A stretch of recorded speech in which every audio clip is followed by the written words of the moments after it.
നമ്മുടെ degree level ക്ലാസ്സുകൾ പൂർണ്ണമായിട്ടും എ ശ്രീധരൻ മേനോൻ സാറിന്റെ കേരള ചരിത്രം എന്ന പുസ്തകത്തെ അടിസ്ഥാനമാക്കിയായിരിക്കും. അതിന് പുറമെ NCERT പാഠപുസ്തകങ്ങൾ നൽകിയിട്ടുള്ള എല്ലാ ഫാക്റ്റും ഒന്നുകൂടി ഉൾപ്പെടുത്തിയിരിക്കും. അതുപോലെ തന്നെ ഇതുവരെ നടന്ന ഡിഗ്രി ലെവൽ പരീക്ഷകളുടെ പ്രീവിയസ് ക്വസ്റ്റ്യനെ ബേസ് ചെയ്തിട്ടുള്ള ഫാക്റ്റും കൂടെ ഉൾപ്പെടുത്തിയായിരിക്കും നമ്മുടെ ഓരോ ഭാഗവും കംപ്ലീറ്റ് ചെയ്ത് പോകുന്നത്. വൃത്തിയായി പഠിക്കുക. ചരിത്രമാണ്, കൃത്യമായി മനസ്സിലാക്കിയാൽ നിങ്ങൾക്ക് ഉറപ്പായിട്ടും ഇതിലെ മുഴുവൻ മാർക്കും നേടാൻ കഴിയും. നമ്മൾ കേരള ചരിത്രത്തിൽ ആദ്യം പഠിക്കുന്നത് സിലബസിൽ തന്നിരിക്കുന്ന യൂറോപ്യന്മാരുടെ ആഗമനം എന്ന ടോപ്പിക്കാണ്. യൂറോപ്യന്മാരുടെ ആഗമനം നമുക്ക് വളരെ വ്യക്തമായി പഠിച്ചു വരാം. ആധുനിക ഇന്ത്യ ചരിത്രം, മോഡേൺ ഇന്ത്യൻ ഹിസ്റ്ററി ആരംഭിക്കുന്നത് യൂറോപ്യന്മാര് ഇന്ത്യയിൽ എത്തുന്നതോടു കൂടിയാണ്. ശ്രദ്ധിക്കുക, ആധുനിക ഇന്ത്യ ചരിത്രം ആരംഭിക്കുന്നത് ഏത് സംഭവത്തോടു കൂടിയാണ് എന്ന് ചോദിക്കും. നിങ്ങൾ കൃത്യമായ ആൻസർ എഴുതുക. യൂറോപ്യന്മാർ ഇന്ത്യയിൽ എത്തുന്നത് മുതലാണ് ആധുനിക ഇന്ത്യ ചരിത്രം ആരംഭിക്കുന്നത്. ഇനി യൂറോപ്യന്മാര് ഇന്ത്യയിൽ എത്തിയത് എത്രാം നൂറ്റാണ്ടിലാണ്? 15-ാം നൂറ്റാണ്ടിന്റെ അവസാനത്തോടു കൂടിയാണ് യൂറോപ്യന്മാര് ഇന്ത്യയിൽ എത്തുന്നത്. യൂറോപ്യന്മാര് ഇന്ത്യയിൽ എത്തുന്നതിന് മുമ്പ് തന്നെ ഇന്ത്യയുമായി വ്യാപാര വാണിജ്യ ബന്ധങ്ങൾ സ്ഥാപിച്ചിരുന്ന വിദേശികളാണ് അറബികളും ചൈനക്കാരും. അപ്പോൾ PSCയുടെ ചോദ്യം, ഇന്ത്യയിലെത്തിയ ആദ്യത്തെ വിദേശികൾ ആരാണ്? പൂർണ്ണമായിട്ട് ശ്രദ്ധിക്കണേ. ഇന്ത്യയിലെത്തിയ ആദ്യത്തെ വിദേശികൾ ആരാണെന്ന് ചോദിച്ചാൽ നിങ്ങൾ കൃത്യമായി ഉത്തരം എഴുതുക, അറബികളാണ്. എന്നാൽ ഇന്ത്യയിലെത്തിയ ആദ്യത്തെ യൂറോപ്യന്മാര് ആരാണെന്ന് ചോദിച്ചാൽ കൃത്യമായിട്ട് ആൻസർ എഴുതുക, പോർച്ചുഗീസുകാരാണ് ഇന്ത്യയിലെത്തിയ ആദ്യത്തെ യൂറോപ്യന്മാർ. പിന്നെ നമുക്കറിയാം ഇന്ത്യയിൽ ഡച്ചുകാരുണ്ടായിരുന്നു, ബ്രിട്ടീഷുകാരുണ്ടായിരുന്നു, ഫ്രഞ്ചുകാരുണ്ടായിരുന്നു. അതുകൊണ്ട് തന്നെ പരീക്ഷയ്ക്ക് ചോദിക്കും ഇന്ത്യയിലെത്തിയ യൂറോപ്യന്മാരുടെ ക്രമം. നമ്മൾ തൊട്ടു മുന്നേ ഉള്ള ക്ലാസ്സിലും കൃത്യമായി മനസ്സിലാക്കിയതാണ്. ഇന്ത്യയിലെത്തിയ യൂറോപ്യന്മാരുടെ ക്രമം നിങ്ങൾ ഇങ്ങനെ ഓർത്തിരിക്കുക: പോഡ, ബ്രിട്ടി, ഫ്രഞ്ചി. പോർച്ചുഗീസുകാർ, ഡച്ചുകാർ, ബ്രിട്ടീഷുകാർ, ഫ്രഞ്ചുകാർ. ഒരു തവണ ഒന്ന് മനസ്സിൽ പറയേ: പോഡ, ബ്രിട്ടി, ഫ്രഞ്ചി. പോർച്ചുഗീസുകാർ, ഡച്ചുകാർ, ബ്രിട്ടീഷുകാർ, ഫ്രഞ്ചുകാർ. അപ്പോൾ നമ്മൾ ഇതുവരെ പഠിച്ച വസ്തുതകളൊന്ന് മനസ്സിലാക്കാം. ആധുനിക ഇന്ത്യ ചരിത്രം ആരംഭിക്കുന്നത് യൂറോപ്യന്മാരുടെ കടന്നുവരവോടുകൂടിയാണ്. 15-ാം നൂറ്റാണ്ടിന്റെ അവസാനത്തോടു കൂടിയാണ് യൂറോപ്യന്മാർ ഇന്ത്യയിൽ എത്തുന്നത്. യൂറോപ്യന്മാർ ഇന്ത്യയിൽ എത്തുന്നതിന് മുമ്പ് തന്നെ അറബികളും ചൈനക്കാരും ഇന്ത്യയുമായി വാണിജ്യ വ്യാപാര ബന്ധങ്ങളിൽ ഏർപ്പെട്ടിരുന്നു. എന്നാൽ ഇന്ത്യയിൽ ആദ്യമായിട്ട് എത്തിയ യൂറോപ്യന്മാർ പോർച്ചുഗീസുകാരാണ്. ഇന്ത്യയിലെത്തിയ യൂറോപ്യന്മാരുടെ ക്രമം പോഡ, ബ്രിട്ടി, ഫ്രഞ്ചി. Portuguese, Dutch, British, French. അപ്പോൾ ആദ്യം വന്നത് പോർച്ചുഗീസുകാർ, അവസാനം വന്നത് ഫ്രഞ്ചുകാർ. എന്നാൽ ഇന്ത്യയിൽ നിന്ന് ആദ്യം മടങ്ങിപ്പോയത് ആര്? ഇന്ത്യയിൽ നിന്ന് ആദ്യം മടങ്ങിപ്പോയത് ഡച്ചുകാരാണ്, അവസാനം മടങ്ങിപ്പോയത് പോർച്ചുഗീസുകാരാണ്. അതുകൊണ്ട് തന്നെ ഏറ്റവും കൂടുതൽ കാലം ഇന്ത്യയിൽ ഉണ്ടായിരുന്ന യൂറോപ്യന്മാരാരെന്ന് ചോദിച്ചാൽ ആദ്യം വന്ന പോർച്ചുഗീസുകാരാണ്, അവസാനം പോയതും പോർച്ചുഗീസുകാരാണ്. അതുകൊണ്ട് ഇന്ത്യയിൽ ഏറ്റവും കൂടുതൽ കാലം ഉണ്ടായിരുന്ന യൂറോപ്യന്മാരാരെന്ന് ചോദിച്ചാൽ ഉത്തരം പോർച്ചുഗീസുകാർ എന്നാണ്. നമുക്ക് പഠിച്ച വസ്തുതകൾ ഒരു തവണ കൂടി റിവിഷൻ ചെയ്യാം. ആധുനിക ഇന്ത്യ ചരിത്രത്തിന് തുടക്കം കുറിച്ചത് യൂറോപ്യന്മാരുടെ ആഗമനത്തോടു കൂടിയാണ്. 15-ാം നൂറ്റാണ്ടിന്റെ അവസാനത്തോടെയാണ് യൂറോപ്യന്മാർ ഇന്ത്യയിൽ എത്തിയത്. യൂറോപ്യന്മാരുടെ ആഗമനത്തിന് മുമ്പ് തന്നെ കേരളവുമായി വാണിജ്യബന്ധം പുലർത്തിയിരുന്ന വിദേശികളാണ് അറബികളും ചൈനക്കാരും. ക്ലിയർ ആണ്? ശരി. അതിനുശേഷം ഇന്ത്യയിലെത്തിയ ആദ്യ വിദേശികൾ ആരെന്ന് ചോദിക്കും. ഇന്ത്യയിലെത്തിയ ആദ്യ വിദേശികൾ തെറ്റിക്കരുത്, അറബികളാണ്. ഇന്ത്യയിലെത്തിയ ആദ്യത്തെ യൂറോപ്യന്മാരാരെന്ന് ചോദിക്കും. പോർച്ചുഗീസുകാരാണ്. കടൽ മാർഗം അല്ലെങ്കിൽ സമുദ്രമാർഗം ഇന്ത്യയിലെത്തിയ ആദ്യത്തെ യൂറോപ്യന്മാർ പോർച്ചുഗീസുകാരാണ്. കടൽ മാർഗം അല്ലെങ്കിൽ സമുദ്രമാർഗം ഇന്ത്യയിലെത്തിയ ആദ്യത്തെ യൂറോപ്യന്മാർ പോർച്ചുഗീസുകാരാണ്. ഇന്ത്യയിലെ യൂറോപ്യന്മാര് എത്തുന്നതിന്റെ പ്രധാന ലക്ഷ്യം വാണിജ്യ വ്യാപാര ആവശ്യങ്ങളാണ്. അവരുടെ വാണിജ്യ വ്യാപാര ആവശ്യങ്ങൾ നിറവേറ്റുന്നതിന് വേണ്ടിയാണ് യൂറോപ്യന്മാർ ഇന്ത്യയിലെത്തിയത്. ഇന്ത്യയിലെത്തിയ യൂറോപ്യന്മാരുടെ ക്രമം പോഡ, ബ്രിട്ടി, ഫ്രഞ്ചി എന്ന് ഓർത്തു വയ്ക്കുക. ആദ്യം എത്തിയത് പോർച്ചുഗീസുകാർ, രണ്ടാമതെത്തിയത് ഡച്ചുകാർ, മൂന്നാമതെത്തിയത് ബ്രിട്ടീഷുകാർ, നാലാമതെത്തിയത് ഫ്രഞ്ചുകാരാണ്. അങ്ങനെയാണെങ്കിൽ അടുത്ത ചോദ്യം, ഇന്ത്യയിൽ നിന്നും ആദ്യം തിരികെ പോയ യൂറോപ്യന്മാരാരാണ്? ഇന്ത്യയിൽ നിന്ന് ആദ്യം തിരികെ പോയത് ഡച്ചുകാരാണ്. തിരികെ പോയത് ഇന്ത്യയിൽ നിന്ന് ഏറ്റവും ഒടുവിൽ തിരികെ പോയത് പോർച്ചുഗീസുകാരാണ്. ഏറ്റവും കൂടുതൽ കാലം ഇന്ത്യയിൽ ഉണ്ടായിരുന്ന യൂറോപ്യന്മാരാരെന്ന് ചോദിക്കും. അപ്പോൾ കൃത്യമായി മനസ്സിലാക്കിക്കൊള്ളുക. ആദ്യം വന്നത് പോർച്ചുഗീസുകാരല്ലേ, അവസാനം പോയതും പോർച്ചുഗീസുകാരല്ലേ. സോ പോർച്ചുഗീസുകാരാണ് ഏറ്റവും കൂടുതൽ കാലം ഇന്ത്യയിൽ ഉണ്ടായിരുന്നത്. പക്ഷെ നമുക്ക് എല്ലാവർക്കും അറിയാം, ഇന്ത്യയിൽ ഏറ്റവും ആധിപത്യം ഉറപ്പിച്ച യൂറോപ്യൻ ശക്തി എപ്പോഴും ആര് തന്നെയാണ്? ബ്രിട്ടീഷുകാരാണ്. 1947 ഇന്ത്യ സ്വാതന്ത്ര്യം നേടുന്നത് പോലും ബ്രിട്ടീഷുകാരുടെ പരമാധികാരത്തിൽ നിന്നാണ്. ഓക്കെ, അപ്പൊ ഏറ്റവും ആധിപത്യം ഉറപ്പിച്ച യൂറോപ്യൻ ശക്തി ബ്രിട്ടീഷുകാരാണ്. പിന്നീട് പരീക്ഷകൾക്ക് ചോദിക്കാറുണ്ട് യൂറോപ്യന്മാരുടെ വിളിപ്പേരുകൾ. പറങ്കികൾ എന്നറിയപ്പെട്ടിരുന്നത് പോർച്ചുഗീസുകാരാണ്. പറങ്കികൾ പോർച്ചുഗീസുകാരാണ്. പരന്ത്രീസുകാർ എന്നറിയപ്പെട്ടത് ഫ്രഞ്ചുകാരാണ്. പരന്ത്രീസ് എന്ന് കണ്ട് നിങ്ങൾ പോർച്ചുഗീസ് എന്ന് എഴുതരുത്, എടുത്തു പറയുകയാണ്. പരന്ത്രീസുകാർ എന്നറിയപ്പെട്ടത് ഫ്രഞ്ചുകാരാണ്. ലന്തക്കാർ എന്നറിയപ്പെട്ടത് ഡച്ചുകാരാണ്. ലന്തക്കാർ ഡച്ചുകാർ.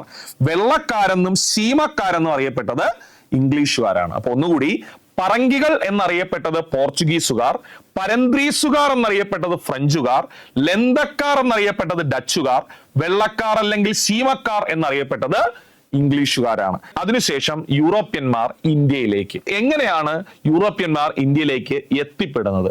നമ്മൾ അതിനു മുമ്പ് കൃത്യമായി മനസ്സിലാക്കിക്കൊള്ളുക. യൂറോപ്യന്മാര് ഏഷ്യയുമായി വാണിജ്യ വ്യാപാര ബന്ധങ്ങളിൽ ഏർപ്പെട്ടിരുന്നു. അന്ന് യൂറോപ്പിൽ നിന്ന് ഏഷ്യയിലേക്ക് വരാനുള്ള മാർഗം എന്ന് പറയുന്നത് കോൺസ്റ്റാന്റിനോപ്പിൾ എന്ന പ്രദേശത്തിലൂടെയായിരുന്നു യൂറോപ്പിൽ നിന്ന് ഏഷ്യയിലേക്ക് വരാനുള്ള മാർഗം. സ്ഥലത്തിന്റെ പേരൊന്നോർത്തെ, കോൺസ്റ്റാന്റിനോപ്പിൾ എന്നാണ്. കോൺസ്റ്റാന്റിനോപ്പിളിന്റെ ഇപ്പോഴത്തെ പേര് ഇസ്താംബൂൾ എന്നാണ്. കോൺസ്റ്റാന്റിനോപ്പിൾ ആകുന്നതിന് മുമ്പ് ഇത് ബൈസാന്റിയം എന്ന് അറിയപ്പെട്ടിരുന്നു. നമ്മൾ അതിന് പഠിക്കും വ്യക്തമായിട്ട്. ഈ കോൺസ്റ്റാന്റിനോപ്പിൾ വഴിയാണ് യൂറോപ്യന്മാർ ഏഷ്യയിലേക്ക് വന്നുകൊണ്ടിരുന്നത്. കോൺസ്റ്റാന്റിനോപ്പിൾ റോമ സാമ്രാജ്യത്തിന്റെ ഭാഗമായിരുന്നുവെങ്കിലും 15-ാം നൂറ്റാണ്ടിൽ, കൃത്യമായി പറഞ്ഞാൽ 1453 വളരെ ഇമ്പോർട്ടന്റ് ആണ്, പരീക്ഷയ്ക്ക് ചോദിച്ചിട്ടുള്ളതാണ്. 1453 റോമ സാമ്രാജ്യത്തിന്റെ ഭാഗമായിരുന്ന കോൺസ്റ്റാന്റിനോപ്പിൾ തുർക്കികൾ പിടിച്ചെടുത്തു. ആര് പിടിച്ചെടുത്തു? തുർക്കികൾ പിടിച്ചെടുത്തു. അങ്ങനെ തുർക്കികൾ കോൺസ്റ്റാന്റിനോപ്പിൾ എന്ന പ്രദേശം പിടിച്ചെടുത്തതിലൂടെ അതുവഴിയുള്ള യൂറോപ്യന്മാരുടെ ഏഷ്യയിലേക്കുള്ള വഴിയും അവർ തടഞ്ഞു. അങ്ങനെ യൂറോപ്പിൽ നിന്ന് ഏഷ്യയിലേക്ക് എത്താനുള്ള പ്രധാന മാർഗമായ കോൺസ്റ്റാന്റിനോപ്പിൾ യൂറോപ്യന്റെ മുമ്പിൽ അടഞ്ഞു.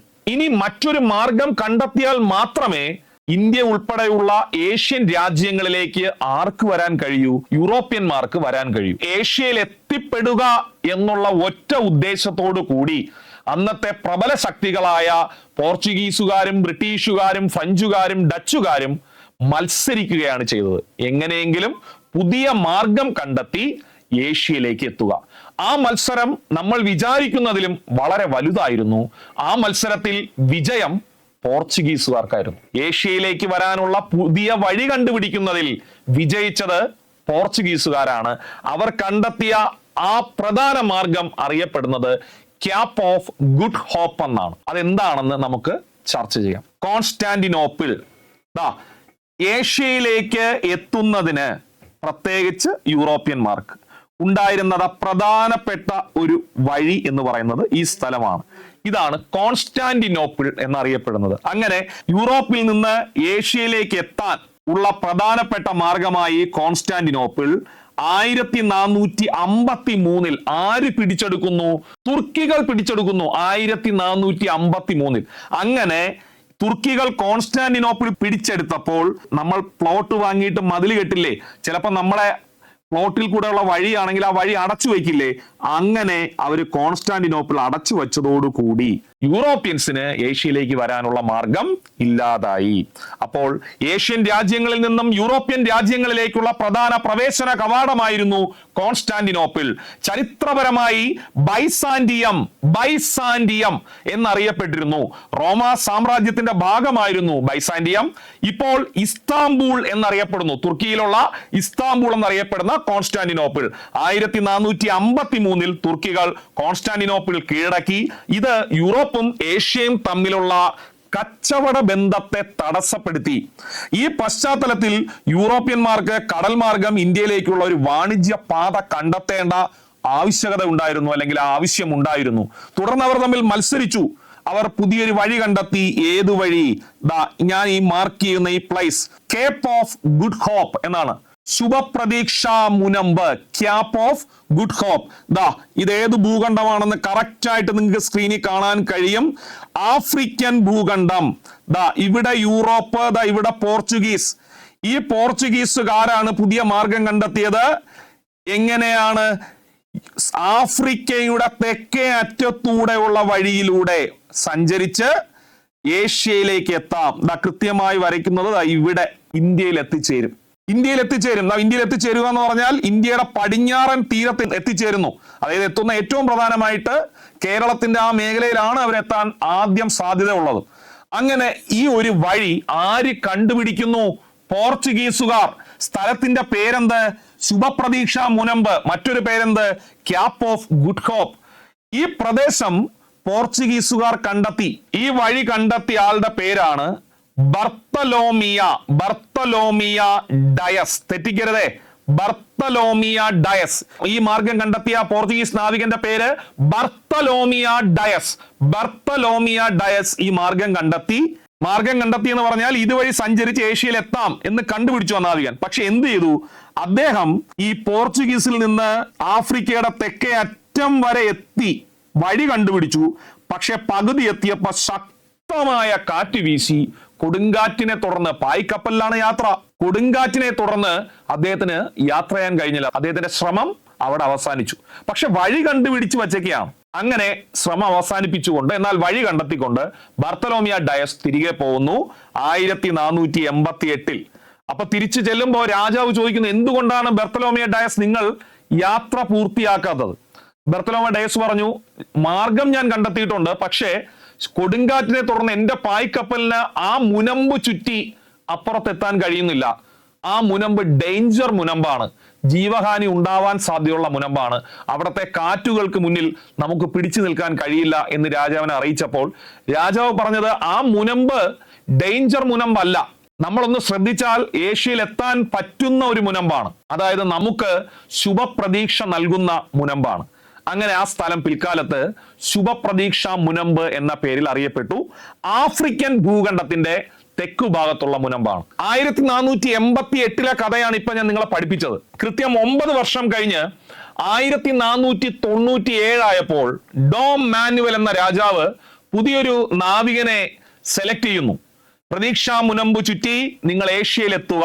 അങ്ങനെ സെലക്ട് ചെയ്ത ആ നാവികന്റെ പേരാണ് ചരിത്ര പുരുഷനായ വാസ്കോഡ ഗാമ. അങ്ങനെ 1497 വാസ്കോഡ ഗാമയെ സെലക്ട് ചെയ്യുന്ന രാജാവ് ഡോം മാനുവൽ എന്ന രാജാവാണ്. വാസ്കോഡ ഗാമ ഇവിടെയാണ് ലിസ്ബണിൽ നിന്ന് വാസ്കോഡ ഗാമ ബർത്തലോമ ഡയസ് പോയതുപോലെ പോയി. പക്ഷെ അദ്ദേഹം ഒരു കാര്യം ചെയ്തു, ഈ ആഫ്രിക്കൻ തീരത്ത് കയറി പോകാതെ പകരം അല്പം മാറി അദ്ദേഹം യാത്ര ചെയ്തിട്ടാണ് ഈ മുനമ്പ് ചുറ്റിയത്. അപ്പോ അപ്രതീക്ഷിതമായി ഉണ്ടാവുന്ന കാറ്റുകളെ തടയാനുള്ള ഒരു മാർഗമായിട്ട് വാസ്കോഡ ഗാമ അതിനെ കണ്ടു. കുറച്ചും കൂടെ മാറിയാണ് അദ്ദേഹം സഞ്ചരിച്ചത്. അങ്ങനെ ശുഭപ്രതീക്ഷ മുനമ്പ് ചുറ്റി ഏഷ്യയിലേക്ക്, ഇന്ത്യയിലേക്ക്, കേരളത്തിലേക്ക് 1498 മെയ് മാസം 20-ാം തീയതി ആ നാവികൻ വാസ്കോഡ ഗാമ കപ്പലിറങ്ങുന്നു. ഇതാണ് കടൽ മാർഗം ഇന്ത്യയിലെത്തിയ ആദ്യത്തെ യൂറോപ്യന്മാരുടെ കഥ, അല്ലെങ്കിൽ യൂറോപ്യൻ നാവികനായ വാസ്കോഡ ഗാമയുടെ കഥ. ഇതിനെ ഏഷ്യയുടെ ചരിത്രത്തിലെ വാസ്കോഡ ഗാമയുടെ യുഗം എന്ന് വിശേഷിപ്പിച്ചത് മറ്റാരുമല്ല, പ്രശസ്ത ചരിത്രകാരനായ സർദാർ KM പണിക്കർ. ഈ സംഭവത്തെ വിശേഷിപ്പിച്ചത് ഏഷ്യയുടെ ചരിത്രത്തിലെ വാസ്കോഡ ഗാമയുടെ യുഗം എന്നാണ്. അപ്പോൾ പറഞ്ഞ കാര്യങ്ങൾ വ്യക്തമായി മനസ്സിലായി എന്ന് വിശ്വസിച്ചുകൊണ്ട് നമുക്ക് പ്രസ്താവനകളിലേക്ക് പോവാം. ഏഷ്യയിലേക്കുള്ള പുതിയ വാണിജ്യ മാർഗങ്ങൾ കണ്ടെത്താനുള്ള യൂറോപ്യന്മാരുടെ മത്സരത്തിൽ ആദ്യം വിജയിച്ചത് പോർച്ചുഗീസുകാരാണ്. ആഫ്രിക്കയുടെ തെക്കേ അറ്റത്തുള്ള മുനമ്പ് ചുറ്റി ഏഷ്യയിലെത്താനുള്ള കടൽ മാർഗം കണ്ടെത്തിയത് പോർച്ചുഗീസ് നാവികനായിരുന്ന ബർത്തലോമിയ ഡയസ് ആണ് 1488. പക്ഷെ അദ്ദേഹത്തിന് ഇന്ത്യയിലെത്താൻ സാധിച്ചില്ല. തുടർന്ന് പോർച്ചുഗീസ് രാജാവായ ഡോം മാനുവൽ രാജാവ് ഒരു പോർച്ചുഗീസ് സംഘത്തെ കച്ചവട കാര്യങ്ങൾക്കായി ഇന്ത്യയിലേക്ക് അയച്ചു. ആ സംഘത്തിന് നേതൃത്വം നൽകിയത് വാസ്കോഡ ഗാമ എന്ന ചരിത്ര പുരുഷനായിരുന്നു. പോർച്ചുഗീസുകാരുടെ പ്രധാനപ്പെട്ട നാവികനായിരുന്നു. 1498 കോഴിക്കോട് ഗാമ എത്തുന്നു. അങ്ങനെ കടൽ മാർഗം ഇന്ത്യയിലെത്തിയ ആദ്യത്തെ യൂറോപ്യന്മാരായി ആര് മാറുന്നു? പോർച്ചുഗീസുകാർ മാറുന്നു. അങ്ങനെ പോർച്ചുഗീസുകാർ കേരളത്തിലെത്തുകയാണ് ചെയ്യുന്നത്. ശരി, അങ്ങനെയാണെങ്കിൽ കേരളത്തിൽ പോർച്ചുഗീസുകാർ എത്തുമ്പോൾ ആ കാലഘട്ടത്തിലെ കേരളമാണ് നിങ്ങൾ ഇപ്പോൾ സ്ക്രീനിൽ കാണുന്നത്. കേരളത്തിന്റെ പ്രദേശങ്ങളിൽ പ്രധാനമായിട്ടുള്ള ഒരു മേഖല അത് കോഴിക്കോട് സാമൂതിരിയുടെ പ്രദേശമായിരുന്നു. അവിടെയാണ് അവർ കാലുകുത്തുന്നത്. നമ്മൾ ഇനി പഠിക്കും. കോഴിക്കോട് അവർ കാലുകുത്തുന്നു കാപ്പാട് ബീച്ചിൽ. ഓക്കെ, അപ്പൊ അവിടത്തെ ഭരിക്കുന്ന രാജാവ് നെടിയിരുപ്പ് സ്വരൂപത്തിലെ ഭരണാധികാരിയായ സാമൂതിരിയാണ്. സാമൂതിരി എന്ന് പറയുന്നത് സ്ഥാനത്തിന്റെ പേരാണ്. ഭരിക്കുന്ന വ്യക്തിയുടെ പേര് മാനവിക്രമൻ എന്നാണ്. ആ മാനവിക്രമൻ സാമൂതിരിയുടെ കാലത്ത് കപ്പലിലേറി കാലിക്കട്ടുള്ള കാപ്പാട് ബീച്ചിൽ വാസ്കോഡ ഗാമ വന്നിറങ്ങുന്നു. അപ്പോ ഉറപ്പായിട്ടും അവരുടെ ശ്രദ്ധ പോകുന്നത് കോഴിക്കോട് സാമൂതിരി രാജവംശവുമായി ബന്ധം സ്ഥാപിക്കുന്നതിന് വേണ്ടിയായിരിക്കും. പക്ഷെ പിൽക്കാലത്ത് എന്ത് സംഭവിച്ചു എന്ന് ചോദിച്ചാൽ, കോഴിക്കോടുള്ള സാമൂതിരിമാര് പോർച്ചുഗീസുകാരെ എതിർത്തു നിൽക്കുകയും എന്നാൽ കുറച്ചു മാറിയുള്ള കൊച്ചി രാജവംശവും കണ്ണൂരുണ്ടായിരുന്ന കോലത്ത് നാട്, വളരെ പ്രബലമായ രാജവംശമാണ് കോലത്ത് നാട്, ഈ കോലത്ത് നാട് പോർച്ചുഗീസുകാരെ സപ്പോർട്ട് ചെയ്യുന്നു. കൊച്ചി രാജവംശവും പോർച്ചുഗീസുകാരെ സപ്പോർട്ട് ചെയ്യുന്നു. പക്ഷെ എതിർക്കുന്നത് ആരാണ്? സാമൂതിരി. അങ്ങനെ പോർച്ചുഗീസുകാർക്കെതിരെ പോരാടിയ വിഭാഗമായി സാമൂതിരിമാർ മാറുകയും പോർച്ചുഗീസുകാരോടൊപ്പം നിന്ന് സാമൂതിരിയെ എതിർത്ത ശക്തികളായി കോലത്തുനാടും കൊച്ചിയും മാറുകയും ചെയ്യുന്നു. ഇതാണ് കേരളത്തിൽ പോർച്ചുഗീസുകാരുടെ ചരിത്രത്തിന്റെ സംക്ഷിപ്ത രൂപം എന്ന് പറയുന്നത്. നമുക്ക് ശ്രീധരമേനോൻ സാറിന്റെ കേരള ചരിത്രം പുസ്തകത്തിൽ പോർച്ചുഗീസ് കാലഘട്ടത്തെ കുറിച്ച് എന്താണ് പറഞ്ഞിരിക്കുന്നത് എന്ന് പഠിക്കാം. ഇത് പരീക്ഷയ്ക്ക് ചോദിക്കുന്നതല്ല, പക്ഷെ പോർച്ചുഗീസ് കാലഘട്ടം ഇന്ത്യയിൽ എങ്ങനെയായിരുന്നു എന്ന് നിങ്ങൾ മനസ്സിലാക്കാൻ വേണ്ടിയാണ് ഇതിന്റെ ഇൻട്രൊഡക്ഷൻ പാർട്ടിൽ അദ്ദേഹം ഇങ്ങനെ കൊടുത്തിരിക്കുന്നു. 1498 മെയ് മാസത്തിൽ വാസ്കോഡ ഗാമ കോഴിക്കോട് വന്നിറങ്ങിയത് കേരള ചരിത്രത്തിലെ സംഭവ ബഹുലമായ ഒരു അധ്യായത്തിന്റെ ആരംഭമാണ്. ഇന്ത്യയിലേക്ക് ഒരു പുതിയ വാണിജ്യ മാർഗം കണ്ടുപിടിക്കാനും പൗരസ്ത്യ ദേശങ്ങളുമായുള്ള വാണിജ്യം വികസിപ്പിക്കാനുമായിരുന്നു പോർച്ചുഗൽ രാജാവ് ഡോം മാനുവൽ വാസ്കോഡ ഗാമയെ ഇന്ത്യയിലേക്ക് അയച്ചത്. അപ്പൊ വാസ്കോഡ ഗാമ ഇന്ത്യയിലേക്ക് അയച്ചത് യുദ്ധം ചെയ്ത് ഇവിടെ സാമ്രാജ്യം സ്ഥാപിക്കാനല്ല, വാണിജ്യ പാത കണ്ടുപിടിക്കുക, വാണിജ്യ ബന്ധം പുലർത്തുക, അല്ലെങ്കിൽ വാണിജ്യം വികസിപ്പിക്കുക, അതായിരുന്നു അവരുടെ ലക്ഷ്യം. പോർച്ചുഗീസുകാരുടെ അടിയന്തര ലക്ഷ്യമല്ലെങ്കിലും കാലക്രമേണ തദ്ദേശീയ രാജാക്കന്മാരെ കീഴമർത്തി ഇന്ത്യയിൽ ഒരു സാമ്രാജ്യം സ്ഥാപിക്കാനുള്ള ഒരു വലുതായ ആഗ്രഹം അവർക്കുണ്ടായി. സാമൂതിരി ഒരു ഭാഗത്തും, ഞാൻ കഥ വ്യക്തമായി പറഞ്ഞതാണ്, സാമൂതിരി ഒരു ഭാഗത്തും കൊച്ചി രാജാവും കോലത്തിരി എന്ന് പറഞ്ഞാൽ കോലത്തു നാട്ടിലെ രാജാവും മറ്റു ചെറുകിട നാടുവാഴികളും മറുഭാഗത്തുമായി തമ്മിൽ നടന്നുകൊണ്ടിരുന്ന രൂക്ഷമായ മത്സരം ഒരു ഹ്രസ്വകാലത്തെങ്കിലും പോർച്ചുഗീസുകാരുടെ സ്വപ്നം സാക്ഷാത്കരിക്കാനുള്ള സാഹചര്യം അവർക്ക് ഒരുക്കി കൊടുത്തു. എന്ന് പറഞ്ഞാൽ പോർച്ചുഗീസുകാർ കേരളത്തിലെത്തുമ്പോൾ ഇവിടെ സംഘടന നടക്കുകയാണ്. ഒരു സൈഡിൽ സാമൂതിരിയും മറ്റു സൈഡിൽ വടക്കുള്ള കോലത്തിരിയും മറ്റു ചെറുകിട നാട്ടുരാജ്യങ്ങളും ചേർന്നുള്ള മറ്റൊരു സഖ്യം. അങ്ങനെ ഇവിടെ തന്നെ അങ്ങോട്ടും ഇങ്ങോട്ടും അടിയായപ്പോ പോർച്ചുഗീസുകാരുടെ സ്വപ്നം ഇവരെ എല്ലാം ഒതുക്കിക്കൊണ്ട് സാമ്രാജ്യം പിടിച്ചെടുക്കുക എന്നുള്ളതായി മാറി. പിൽക്കാലത്ത് സാമൂതിരിയുടെ അധികാരത്തിന് കീഴിൽ കുഴങ്ങുകയായിരുന്ന കൊച്ചി രാജാവിന്, അടുത്ത ആൾ കൊച്ചി രാജാവാണ്, തന്റെ പരമ്പരാഗതനായ ശത്രുവിനെതിരെ സുശക്തമായ ഒരു രാഷ്ട്രീയ പ്രതിരോധം പടുത്തുയർത്താൻ പോർച്ചുഗീസുകാരുടെ ആഗമനം സുവർണ അവസരം നൽകി. അതായത് മൊത്തത്തിൽ ഒരു സിനിമാ കഥ പോലെ ഇങ്ങനെ പഠിക്കുക. വാസ്കോഡ ഗാമ കപ്പലിൽ ഇങ്ങനെ വരികയാണ്. പക്ഷെ വരുന്നതിന് മുമ്പ് ഇവിടുത്തെ സിറ്റുവേഷൻ എന്താണ്? സാമൂതിരി അജയ്യനായി ഇവിടെ നിന്നുകൊണ്ട് കോലത്തു നാടുമായിട്ടും ഫൈറ്റാണ്, കൊച്ചിയുമായിട്ടും ഫൈറ്റാണ്. ആരെങ്കിലും ഒന്ന് വന്നിരുന്നെങ്കിൽ സാമൂതിരിയെ മലർത്തി അടിക്കാം എന്ന ആഗ്രഹത്തോടു കൂടി വെയിറ്റ് ചെയ്യുകയാണ് കോലത്തിരിയും അതുപോലെ തന്നെ കൊച്ചി രാജാവും. അങ്ങനെ വെയിറ്റ് ചെയ്തിരിക്കുമ്പോഴാണ് അവരുടെ രക്ഷകനായി ഗാമ എത്തുന്നത്, പോർച്ചുഗീസ് സൈനിക തലവൻ. കോഴിക്കോട് സാമൂതിരിയിൽ നിന്ന് പോർച്ചുഗീസുകാർക്ക് ലഭിച്ച സ്നേഹശൂന്യമായ സ്വീകരണം എന്ന് പറഞ്ഞാൽ സാമൂതിരിക്ക് പോർച്ചുഗീസുകാരോട് താല്പര്യമില്ല. കാരണം സാമൂതിരി അറബികളുമായി നല്ല രീതിയിലുള്ള വ്യാപാര ബന്ധം സ്ഥാപിച്ചു കഴിഞ്ഞിരുന്നു. കപ്പിത്താന്മാർക്കുണ്ടായ അസുഖകരമായ അനുഭവങ്ങളും അവരെ കൊച്ചി രാജാവിനോട് അടുപ്പിച്ചു. സാമൂതിരി പോർച്ചുഗീസുകാരെ എതിർത്തു, പിന്നെ കപ്പിത്താന്മാർക്കുണ്ടായ അസുഖം കൊച്ചിയിലോട്ട് അവരെ അടുപ്പിച്ചു. കൊച്ചിയും പോർച്ചുഗീസുകാരും തമ്മിൽ ഒരു പ്രതിരോധ ആക്രമണ സഖ്യം ഉണ്ടാക്കുകയും തുടർന്നുണ്ടായ സമരത്തിൽ സാമൂതിരി പോർച്ചുഗീസ് ആക്രമണത്തിനെതിരായി കേരള സ്വാതന്ത്ര്യത്തിന്റെ സംരക്ഷകൻ എന്ന നിലയിലേക്ക് ഉയർന്നു. ആര്? സാമൂതിരി. കൊച്ചി രാജാവാകട്ടെ പോർച്ചുഗീസുകാരുടെ ആക്രമണങ്ങളെല്ലാം പങ്കാളിയാവുകയും ചെയ്തു. സാമൂതിരിയോട് തലമുറയുണ്ടായിരുന്ന വൈരം മനസ്സിൽ വെച്ചുകൊണ്ട് കോലത്തിരിയും പോർച്ചുഗീസുകാരെ സഹായിച്ചു. എന്നാൽ അദ്ദേഹം അവർക്കെതിരായി ഉറച്ചു നിലകൊണ്ട സന്ദർഭങ്ങളും കുറവല്ല. കൊല്ലത്തെയും പുറക്കാട്ടത്തെയും രാജാക്കന്മാർ പോർച്ചുഗീസുകാരുടെ ബന്ധുക്കളായിരുന്നു. പോർച്ചുഗീസുകാർക്ക് കേരളത്തിലെ രാജാക്കന്മാരും നാടുവാഴികളും സ്വമനസാലെ നൽകിയ പിന്തുണയായിരുന്നു അവർക്ക് 1.5 നൂറ്റാണ്ടോളം കാലം കേരളത്തിൽ വാണിജ്യപരമായ ആധിപത്യം ഉറപ്പിക്കാൻ സഹായകമായത്. പോർച്ചുഗീസുകാർക്ക് കേരളത്തിലുണ്ടായ ഉദയാസ്തമയങ്ങളുടെ ചരിത്രത്തിലെ പ്രധാന സംഭവങ്ങളാണ് ഈ അധ്യായത്തിന്റെ വിഷയം. അതായത് കോഴിക്കോടും കൊച്ചിയും കോലത്തുനാടും പരസ്പരം പടവെട്ടിയിരുന്ന സമയത്ത് പോർച്ചുഗീസുകാർ ഇവിടെ എത്തുകയും പിന്നീട് പോർച്ചുഗീസുകാരെ ചേർത്തുകൊണ്ട് കൊച്ചിയും കോലത്തുനാടും സാമൂതിരിക്കെതിരെ തിരിയുകയും അങ്ങനെ പ്രാദേശിക രാജാക്കന്മാരുടെ സപ്പോർട്ടോടുകൂടി 1.5 നൂറ്റാണ്ടോളം കാലം പോർച്ചുഗീസുകാർക്ക് കേരളത്തിലും പ്രാന്തപ്രദേശങ്ങളിൽ നിൽക്കാൻ കഴിഞ്ഞിരുന്നു എന്ന് ഈ അധ്യായത്തിൽ സൂചിപ്പിക്കുന്നു. അതെങ്ങനെയാണ് അവർ നേടിയെടുത്തതെന്നുള്ളതിന്റെ കഥയാണ് നമുക്ക് ഈ സെഷനിൽ പഠിക്കാനുള്ളത്. ഓക്കെ, ശരി. നമ്മൾ പഠിക്കുന്നു വാസ്കോഡ ഗാമയുടെ ആദ്യ വരവ്. നമ്മൾ കൃത്യമായി ഗാമ വരുന്ന കഥ പറഞ്ഞു തന്നതാണ്. ഫസ്റ്റ് പോയിന്റ്, യൂറോപ്പിൽ നിന്നും സമുദ്രമാർഗം ഇന്ത്യയിലെത്തിയ ആദ്യ യൂറോപ്യനാണ് വാസ്കോഡ ഗാമ. വാസ്കോഡ ഗാമ ഏത് രാജ്യക്കാരനാണ്? പോർച്ചുഗീസുകാരനാണ്. 1498 മെയ് 20. ഈ ക്ലാസ് കാണുന്ന പുതിയ കുട്ടികളൊക്കെ ഉണ്ടാവും, ദയവ് ഇത് എഴുതി പഠിക്കണേ. സ്കൂൾ പിള്ളേർക്ക് പോലും കൃത്യമായി അറിയാന്നുള്ള വർഷമാണ്. നമ്മൾ ഒരു പരീക്ഷയ്ക്ക് പോയി തെറ്റിക്കരുത്. 1498 മെയ് മാസം 20-ാം തീയതിയാണ് വാസ്കോഡ ഗാമ എത്തുന്നത്. കോഴിക്കോടാണ് എത്തുന്നത്. കോഴിക്കോട് കപ്പലിൽ വന്നിട്ട് ആദ്യം കപ്പലിൽ നിന്ന് നേരെ ചാടി അങ്ങ് ഇറങ്ങുകയല്ല ചെയ്യുന്നത്. അവിടെ ഇറങ്ങണമെങ്കിൽ പ്രാദേശിക ഭരണകൂടത്തിൽ നിന്നുള്ള അനുവാദം കിട്ടണം. അതിനുവേണ്ടി ആദ്യം കപ്പൽ നങ്കൂരമിട്ടു, അതായത് സ്റ്റേ ചെയ്തു.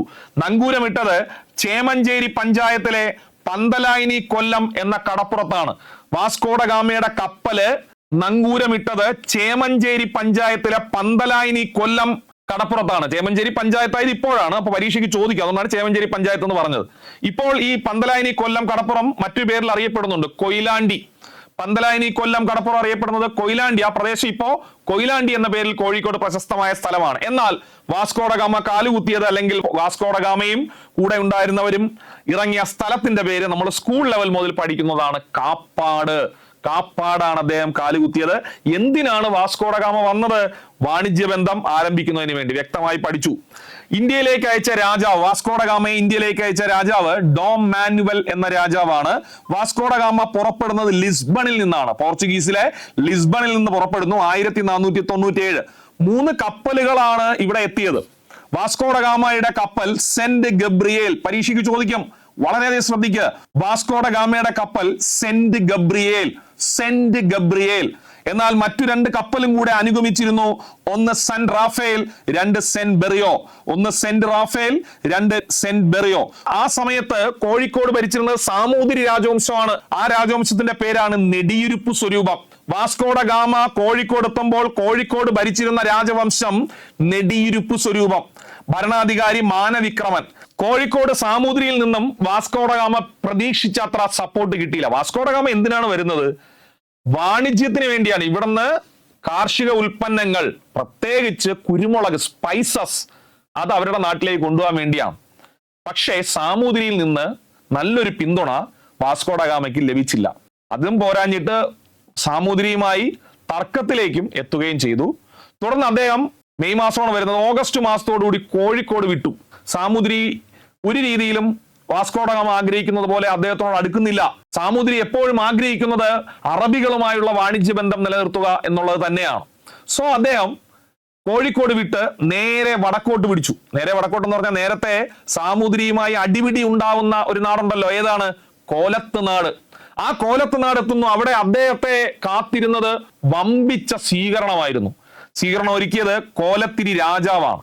കോലത്തിരി രാജാവിന്റെ താല്പര്യം എന്ന് പറയുന്നത് ഈ സാമൂതിരിയുമായിട്ടുള്ള വൈരാഗ്യത്തിന്റെ പുറത്ത് ആരെങ്കിലും ഒന്ന്, പ്രത്യേകിച്ച് ഒരു യൂറോപ്യനാണ്, അവരുടെ സപ്പോർട്ടോടുകൂടി എങ്ങനെയെങ്കിലും സാമൂതിരിയെ മലർത്തി അടിക്കുക. അതുകൊണ്ട് തന്നെ സ്വാഭാവികമായിട്ടും കോലത്തുനാട്ടിലെ രാജാവ് അല്ലെങ്കിൽ കോലത്തിരി വാസ്കോഡ ഗാമയെ സപ്പോർട്ട് ചെയ്തു, വാണിജ്യ സൗകര്യങ്ങൾ വാഗ്ദാനം ചെയ്തു, കരാറിൽ ഏർപ്പെടുകയും ചെയ്തു.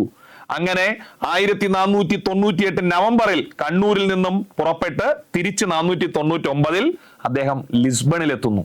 കേരളത്തിന്റെ ചരിത്രം മാറ്റിമറിച്ച ഒരു സംഭവമായിരുന്നു വാസ്കോഡ ഗാമയുടെ വരവ്. എത്രയാണോ വാസ്കോഡ ഗാമയ്ക്ക് അന്ന് ആ യാത്രയ്ക്ക് വേണ്ടി ചെലവായത്, അതിന്റെ 60 മടങ്ങ് മൂല്യമുള്ള ചരക്കുകളുമായിട്ടാണ് അദ്ദേഹം തിരിച്ച് ലിസ്ബണിൽ എത്തിയത്. ഡോം രാജാവിന്റെ കണ്ണ് തള്ളിപ്പിക്കുന്ന രീതിയിലുള്ള മൂല്യമായിരുന്നു ഇവിടുന്ന് കൊണ്ടുപോയ സ്പൈസസിനുണ്ടായിരുന്നത്. അതുകൊണ്ട് തന്നെ ഇന്ത്യൻ മഹാസമുദ്രത്തിലെ സേനാധിപതി എന്ന് വാസ്കോഡ ഗാമയെ മാനുവൽ രാജാവ് വിശേഷിപ്പിച്ചു. ഗാമയ്ക്കൊപ്പം കേരളത്തിലെത്തിയ പോർച്ചുഗീസ് നാവികനാണ് അൽവാരോ വെൻഹോവ്. ചിലപ്പോൾ പരീക്ഷയ്ക്ക് ചോദിക്കേ, ഗാമയ്ക്കൊപ്പം കേരളത്തിലെത്തിയ പോർച്ചുഗീസ് നാവികൻ അൽവാരോ വെൻഹോവ്. ഏഷ്യയുടെ ചരിത്രത്തിൽ വാസ്കോഡ ഗാമ യുഗത്തിന്റെ തുടക്കം എന്നീ സംഭവത്തെ വിശേഷിപ്പിച്ചത് ആര്? നമ്മൾ പഠിച്ചു, സർദാർ KM പണിക്കർ. ഏഷ്യയുടെ ചരിത്രത്തിൽ വാസ്കോഡ ഗാമ യുഗത്തിന്റെ തുടക്കം എന്ന് വിശേഷിപ്പിച്ചത് സർദാർ KM പണിക്കറാണ്. ഗാമയെ ഇന്ത്യൻ മഹാസമുദ്രത്തിലെ സേനാധിപതി എന്ന് വിശേഷിപ്പിച്ചത് മാനുവൽ രാജാവാണ്. കോഴിക്കോടെത്തിയ പോർച്ചുഗീസുകാർ കോഴിക്കോടിനെ വിളിച്ചത് കാലേക്കൂറ്റ് എന്നാണ്. കാലേക്കൂറ്റ്, കാലിക്കറ്റ് എന്നല്ലേ? കാലിക്കറ്റിന് പോർച്ചുഗീസ് വിളിച്ച പേര് കാലേക്കൂറ്റ് എന്നാണ്. അതുപോലെ കാപ്പാടിനെ കാപ്യ എന്നും വിളിച്ചു. അപ്പോൾ പോർച്ചുഗീസുകാർ കാലേക്കൂറ്റ് എന്ന് വിളിച്ചിരുന്നത് ഏത് സ്ഥലത്തെയാണ്? കോഴിക്കോടിനെ. കാപ്യ എന്ന് വിളിച്ചിരുന്നത് കാപ്പാടിനെ. ഇതാണ് വാസ്കോഡ ഗാമയുടെ ഒന്നാമത്തെ വരവ്. പെട്ടെന്ന് നമുക്ക് പഠിച്ചു പോവാം. സമുദ്രമാർഗം ഇന്ത്യയിലെത്തിയ ആദ്യത്തെ യൂറോപ്യനാണ് വാസ്കോഡ ഗാമ. പോർച്ചുഗീസുകാരനാണ്. 1498 മെയ് 20 കോഴിക്കോട് ചേമഞ്ചേരി പഞ്ചായത്തിലെ പന്തലായിനി കൊല്ലം എന്ന സ്ഥലത്ത് നങ്കൂരമിട്ടു. പന്തലായിനി കൊല്ലം ഇപ്പോൾ കൊയിലാണ്ടി എന്ന പേരിൽ അറിയപ്പെടുന്നു. വാണിജ്യബന്ധം ആരംഭിക്കുകയായിരുന്നു ലക്ഷ്യം. കാലുകുത്തിയത് കാപ്പാട് എന്ന സ്ഥലത്ത്. ഇന്ത്യയിലേക്ക് അയച്ച രാജാവിന്റെ പേര് തെറ്റിക്കരുത്, ഡോം മാനുവൽ. പുറപ്പെട്ട വർഷം 1497. ലിസ്ബണിൽ നിന്ന് കപ്പൽ സെന്റ് ഗബ്രിയേൽ, മറ്റു കപ്പലുകൾ saint Raphael, saint Berrio. Kozhikode ഭരിച്ചിരുന്ന രാജവംശം സാമൂതിരി. സാമൂതിരി രാജവംശത്തിന്റെ മറ്റൊരു പേര് നെടിയുരുപ്പ് സ്വരൂപം. ഭരണാധികാരി മാനവിക്രമൻ. കോഴിക്കോട് സാമൂതിരിയിൽ നിന്നും സ്വീകരണം ലഭിച്ചില്ല എന്ന കാര്യം നമ്മൾ മനസ്സിലാക്കി. അദ്ദേഹം ഓഗസ്റ്റിൽ കോഴിക്കോട് വിടുന്നു. കോലത്തിരി രാജാവ് അദ്ദേഹത്തെ സ്വീകരിക്കുന്നു, കരാറിൽ ഏർപ്പെടുന്നു. 1498 നവംബറിൽ കണ്ണൂരിൽ നിന്ന് പുറപ്പെട്ട് 499 തിരിച്ച് ലിസ്ബണിൽ എത്തുന്നു. പോർച്ചുഗലിൽ തിരിച്ചെത്തിയത് ചെലവിന്റെ 60 മടങ്ങ് മൂല്യമുള്ള ചരക്കുകളുമായിട്ടായിരുന്നു. ഗാമയ്ക്കൊപ്പം കേരളത്തിലെത്തിയ പോർച്ചുഗീസ് നാവികന്റെ പേര് എഴുതി പഠിക്കുക, അൽവാരോ വെൻഹോവ്. അൽവാരോ വെൻഹോവ്. ഏഷ്യയുടെ ചരിത്രത്തിൽ വാസ്കോഡ ഗാമ യുഗത്തിന് തുടക്കം എന്ന് വിശേഷിപ്പിച്ചത് സർദാർ KM പണിക്കർ. ഗാമയെ ഇന്ത്യൻ മഹാസമുദ്രത്തിലെ സേനാധിപതി എന്ന് വിശേഷിപ്പിച്ചത് മാനുവൽ രാജാവ്. പോർച്ചുഗീസുകാർ കോഴിക്കോടിനെ കാലേക്കൂറ്റെന്നും കാപ്പാടിനെ കാപ്പിയ എന്നും വിളിച്ചിരുന്നു. വാസ്കോഡ ഗാമ പോകുന്നു. 1498 തന്നെ 99 അവിടെ എത്തുന്നു. വാസ്കോഡ ഗാമ പോയതിനു ശേഷം 1500 വീണ്ടും മറ്റൊരു സംഘത്തെ അയക്കാൻ രാജാവ് തയ്യാറാവുന്നു. പോർച്ചുഗീസ് രാജാവ് അയച്ച രണ്ടാമത്തെ പര്യടന സംഘം ആരുടെ നേതൃത്വത്തിലുള്ളതായിരുന്നു? Pedro Alvares Cabral. തെറ്റിക്കരുത്, Pedro Alvares Cabral. 1500 Pedro Alvares Cabral ഇന്ത്യയിലെത്തുന്നു. കബ്രാളിന്റെ പ്രതിനിധിയായ ഐറിസ് കൊറിയ. കബ്രാൾ എന്ന് പറയുന്ന ആള് രണ്ടാമത് വരുന്ന ആളാണ് കബ്രാൾ. വാസ്കോഡ ഗാമയ്ക്ക് ശേഷം എത്തുന്നത് കബ്രാൾ. പേര് മറന്നുപോലെ, പെഡ്രോ അൽവാരിസ് കബ്രാൾ. അദ്ദേഹത്തിന്റെ സംഘത്തിലുണ്ടായിരുന്ന ആളാണ് ഐറിസ് കൊറിയ. ഐറിസ് കൊറിയയുടെ മറ്റൊരു പ്രത്യേകത, ഇന്ത്യയിലെ പോർച്ചുഗീസ് ചരിത്രം ആദ്യം തയ്യാറാക്കിയ വ്യക്തിയാണ് ഐറിസ് കൊറിയ. കബ്രാളിന്റെ പ്രതിനിധിയായിരുന്നു ഐറിസ് കൊറിയ. അദ്ദേഹം സാമൂതിരിയുമായി വ്യാപാരശാല നിർമ്മിക്കാൻ ധാരണയിലെത്തി. പക്ഷേ സാമൂതിരി ആദ്യം സമ്മതിച്ചു, വ്യാപാര കരാറ് ചെയ്യാം എന്നൊക്കെ സമ്മതിച്ചു. എല്ലാം സെറ്റായെങ്കിലും അറബികളുടെ നിരന്തര ഇടപെടൽ കാരണം വീണ്ടും അവിടെ ആഭ്യന്തര പ്രശ്നങ്ങൾ ഉണ്ടായി.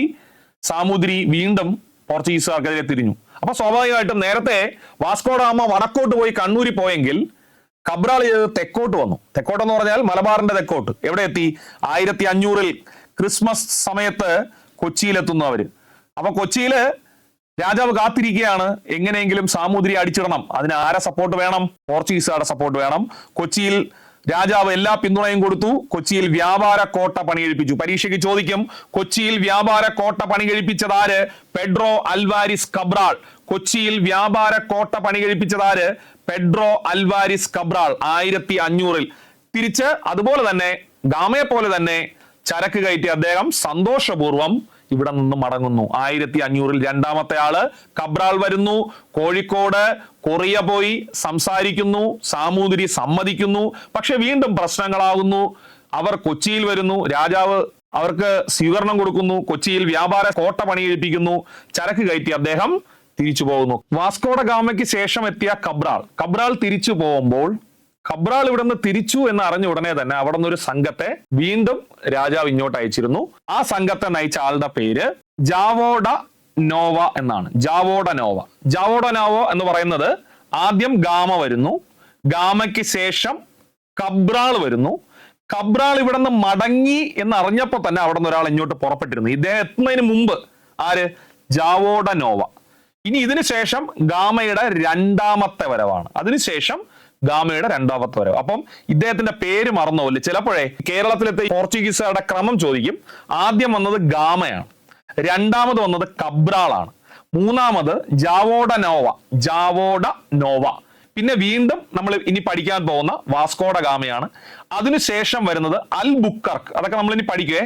അൽ ബുക്കർക്ക് എന്ന് പറയുന്ന ആള്, അതിനുശേഷം അൽമേഡ എന്ന വ്യക്തി, അൽമേഡ. ഇതാണ് അതിന്റെ ക്രമം. പക്ഷേ പലപ്പോഴും ഈ ജാവോഡ നോവയെ നമ്മൾ മറന്നുപോകും. ജാവോഡ നോവ ഗാമയ്ക്കും കബ്രാളിന് ശേഷം എത്തിയ ആളാണ്. മൂന്നാമത്തെ നാവിക സംഘത്തിന്റെ നേതാവായിരുന്നു ജാവോഡ നോവ. കബ്രാൾ പോയി, അപ്പൊ ആദ്യം ഗാമ വന്നു, പിന്നെ കബ്രാൾ വന്നു. കബ്രാൾ തിരിച്ചു വന്നപ്പോ തിരിച്ച് വീണ്ടും ഗാമയെ ഒന്നുകൂടി അയക്കുന്നു. അങ്ങനെ ഗാമയുടെ രണ്ടാമത്തെ വരവ് 1502 ഗാമ ആദ്യം വരുന്നത് 1498 തെറ്റിക്കരുത്.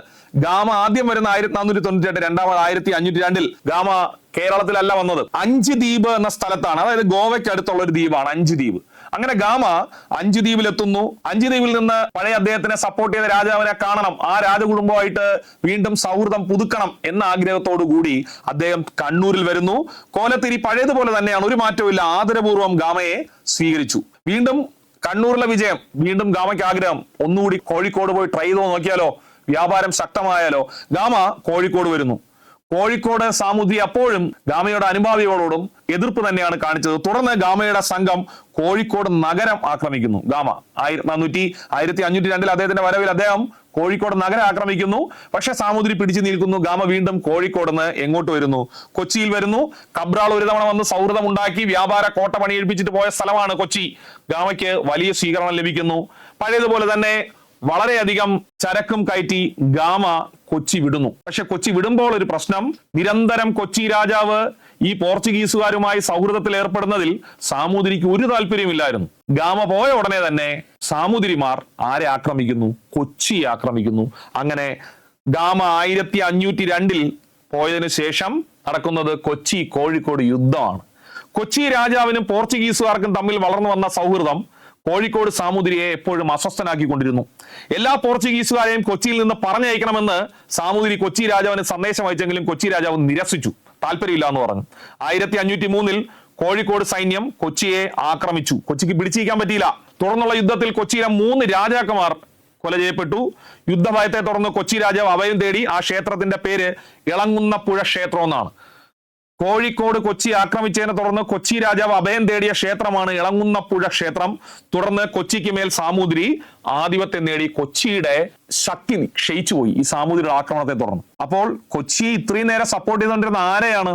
പോർച്ചുഗീസുകാരെയാണ്. അങ്ങനെ പോർച്ചുഗീസുകാർ എന്ത് ചെയ്തു? കൊച്ചിയുടെ രക്ഷയ്ക്ക് എത്തുന്നു. അങ്ങനെ കൊച്ചിയുടെ രക്ഷയ്ക്കെത്തിയ പോർച്ചുഗീസ് നാവികനായിരുന്നു അൽ ബുക്കർക്ക്. ഇദ്ദേഹം തിരിച്ചു വരുമ്പോ കൊച്ചി രാജാവ് അല്പം കഷ്ടതയിലാണ്.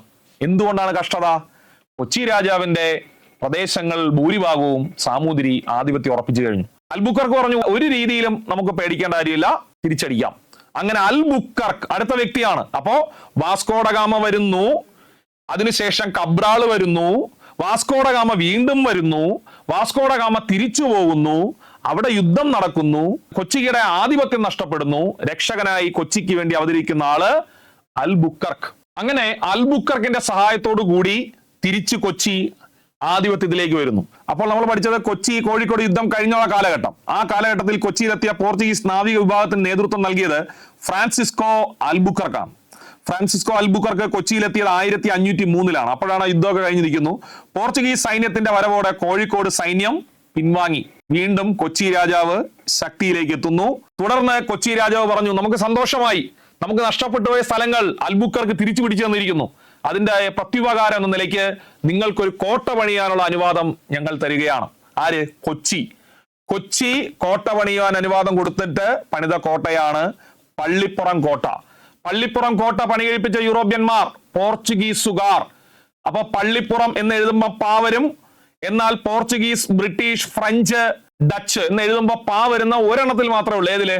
പോർച്ചുഗീസ്. അപ്പൊ പോർച്ചുഗീസ് പള്ളിപ്പുറം കോട്ട.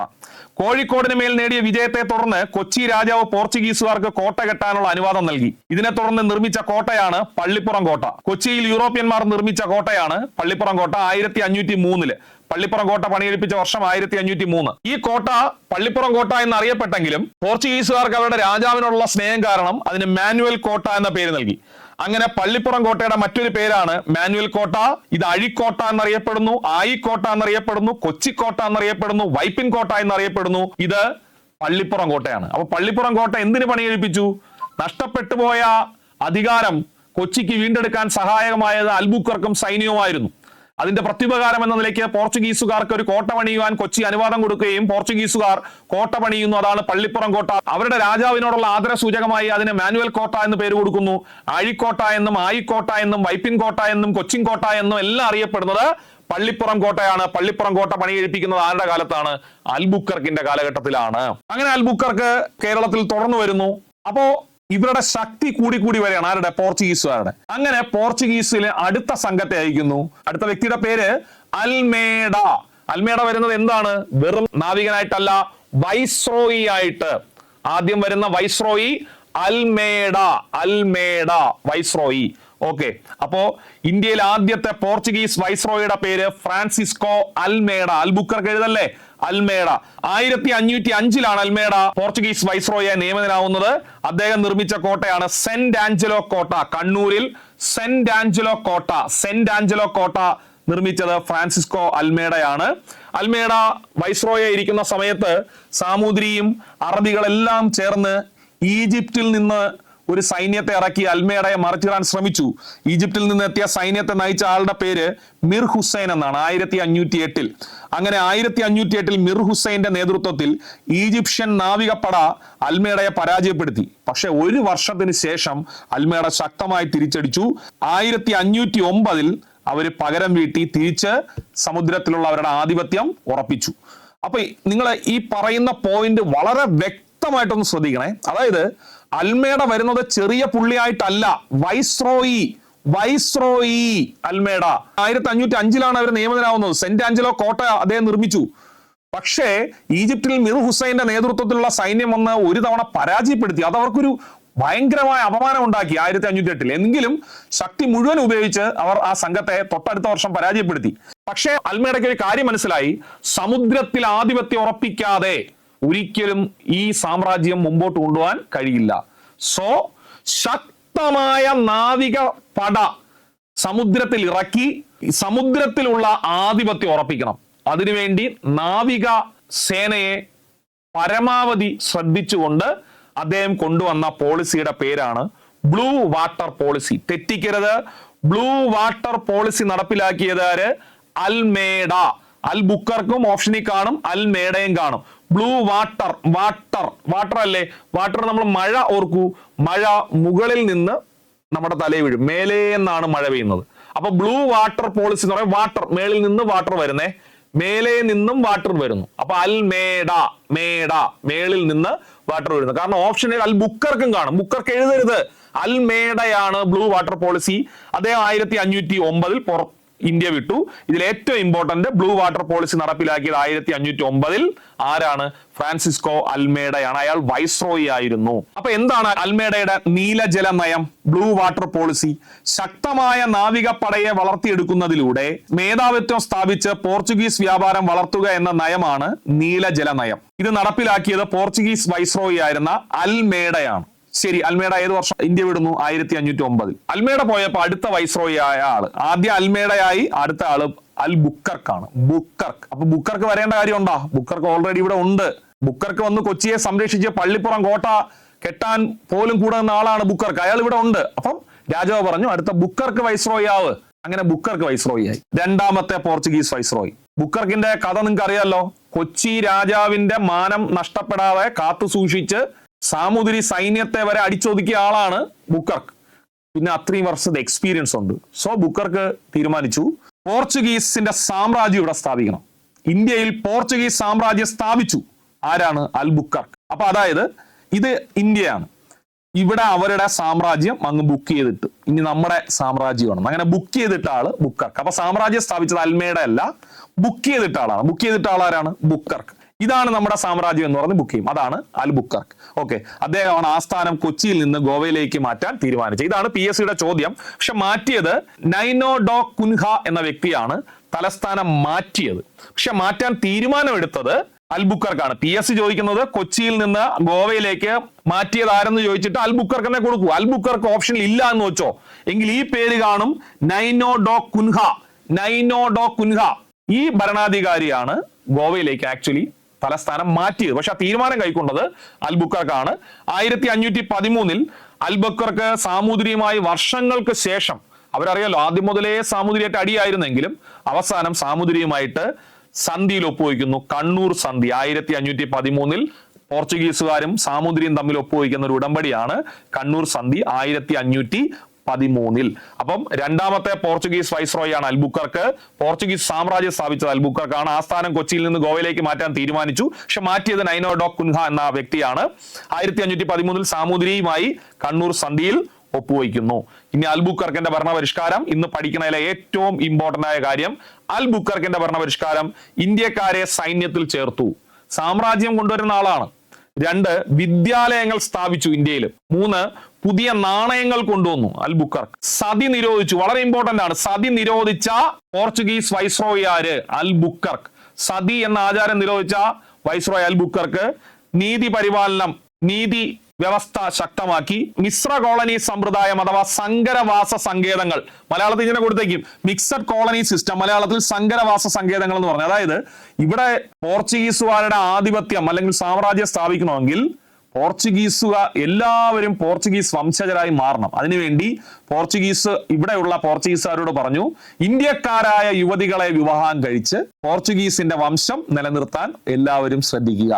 അതിനെയാണ് മിക്സഡ് കോളനി സമ്പ്രദായം എന്നറിയപ്പെടുന്നത്. ഇന്ത്യക്കാരായ യുവതികളെ വിവാഹം കഴിക്കൂ, അവരെ നിങ്ങളോടൊപ്പം താമസിപ്പിക്കൂ, പോർച്ചുഗീസ് വംശജരായ കുഞ്ഞുങ്ങളെ ഉണ്ടാക്കൂ എന്ന് പറഞ്ഞ് പോർച്ചുഗീസിന്റെ അംഗബലം കൂട്ടി സാമ്രാജ്യം സ്ഥാപിക്കുന്നതിന്റെ ഭാഗമായി അദ്ദേഹം കൊണ്ടുവന്നതാണ് മിശ്ര കോളനി സമ്പ്രദായം. അപ്പോ ബ്ലൂ വാട്ടർ പോളിസി കൊണ്ടുവന്ന അൽബുക്കർക്ക് എഴുതരുത്. വാട്ടർ മുകളിൽ നിന്നാണ് വരുന്നത്, മേളിൽ നിന്ന്. മേട അൽമേഡ ആണ് ബ്ലൂ വാട്ടർ പോളിസി. പക്ഷെ ഇവിടെ സാമ്രാജ്യം ബുക്ക് ചെയ്തത് അൽബുക്കർക്കാണ്.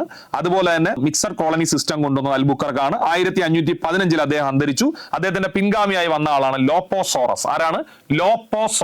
ലോപ്പോസോറസ്. ഓക്കെ. അതിനുശേഷം വാസ്കോഡഗാമയുടെ അവസാനത്തെ വരവ്. അപ്പം വാസ്കോഡഗാമ 2 തവണ ഓൾറെഡി വന്നു, 1498 1502. അവസാനം വാസ്കോഡഗാമ വരുന്നത് മാസായിട്ടാണ്. മാസം എന്ന് പറഞ്ഞാൽ അദ്ദേഹം വൈസ്രോയി ആയിരുന്നു.